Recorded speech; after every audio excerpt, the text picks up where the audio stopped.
Why do you hold on to your Bitcoin? Because you understand that it has future value and it can't be inflated away by the money printers.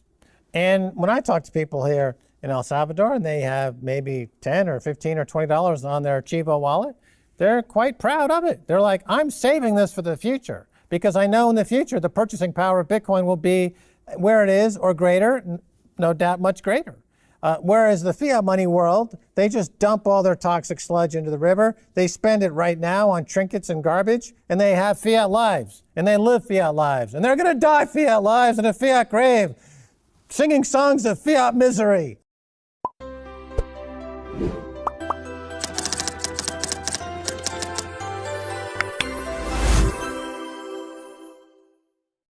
For 40 years, we've had a bond bull market.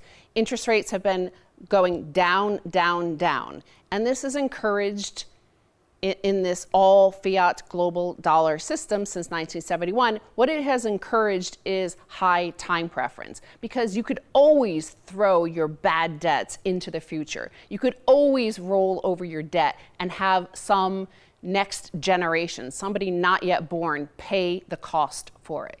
So when we had some floods here with a tropical storm Bonnie in El Salvador, what was found was that some manufacturers of clothing dye, they poured a bunch of toxic waste into the river.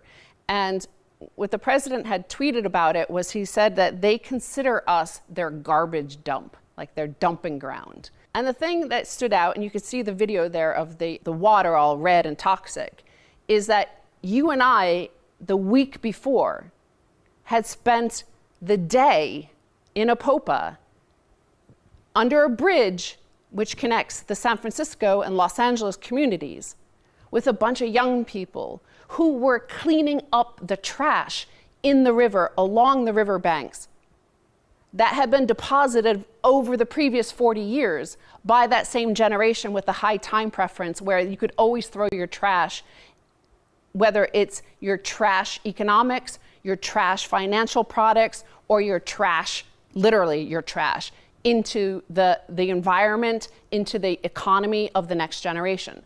So here's a little clip just so you see, like, look at these young people cleaning up that same exact river system. It's not the same exact river or stream there, but close by, is that here they are cleaning up. And a week later, some boomers throw trash, toxic waste into that same river that these young people, who are the future, had spent cleaning.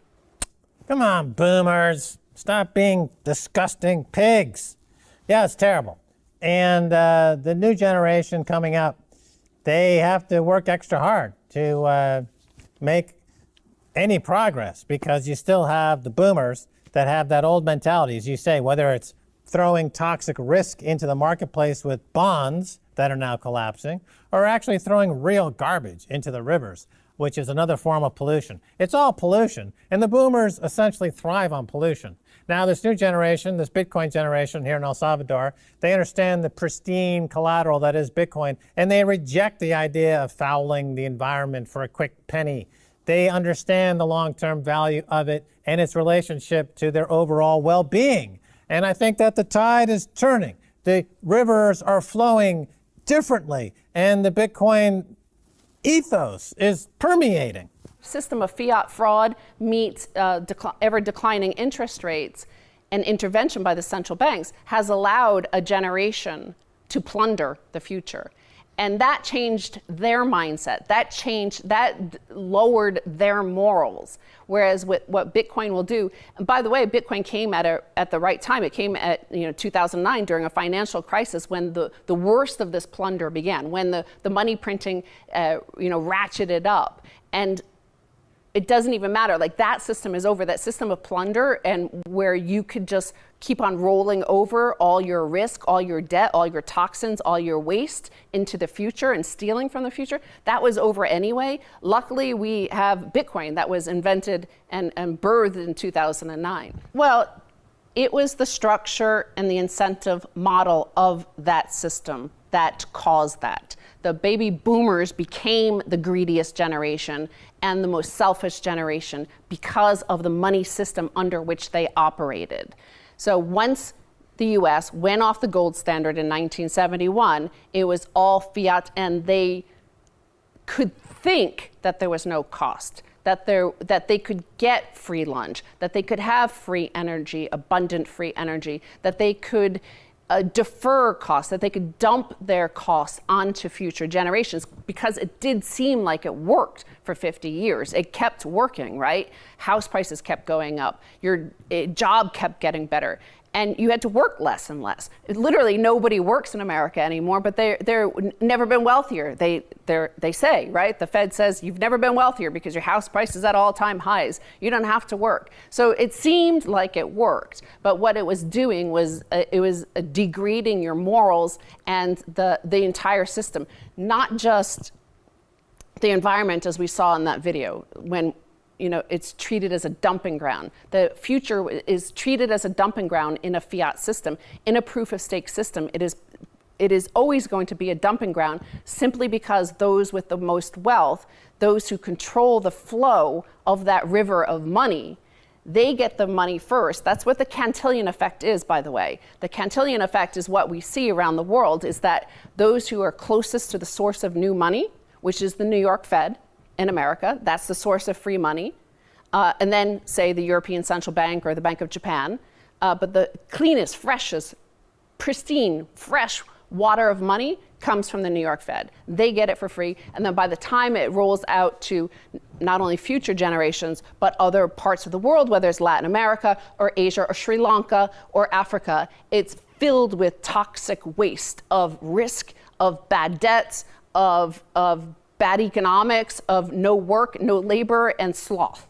Right. Paper money has a lot of problems in terms of it being inflated away, the purchasing power being destroyed, and the Cantillon an air effect, as you described it.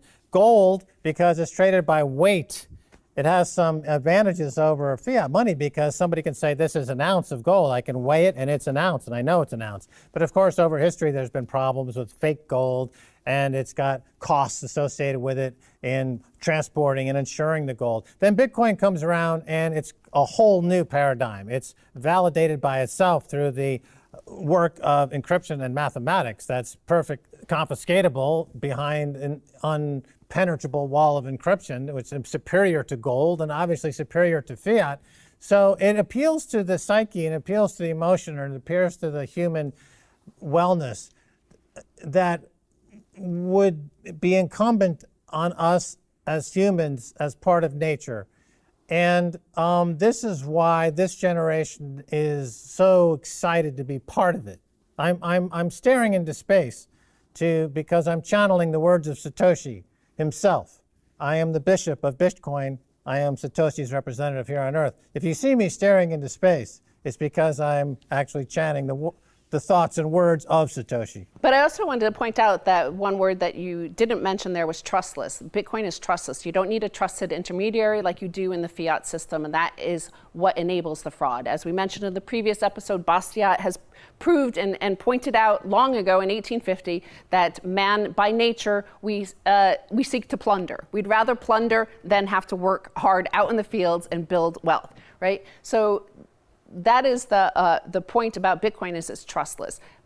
Gold is not trustless, because you need to trust that whoever's selling you that is not selling you a bar of tungsten. They're not trading you tungsten for your cow. And you need a lot of equipment to trust that. Bitcoin, you don't need to do that. The settlement is the trust. That's it for today, guys. If you found this video useful, then don't forget to like the video and share this knowledge with your friends and family. And don't forget to check out the full video, link is in the description. Thank you.